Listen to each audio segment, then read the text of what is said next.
ফিরে যাচ্ছি কি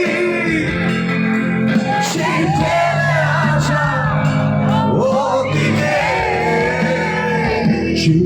অতীতে। একটা বছর শেষ হয়ে গেল 2024, সবে মাত্র সেটা অতীত হয়েছে, কিন্তু এখন 2025। এই অবসরে সবাইকে বলছি হ্যাপি নিউ ইয়ার।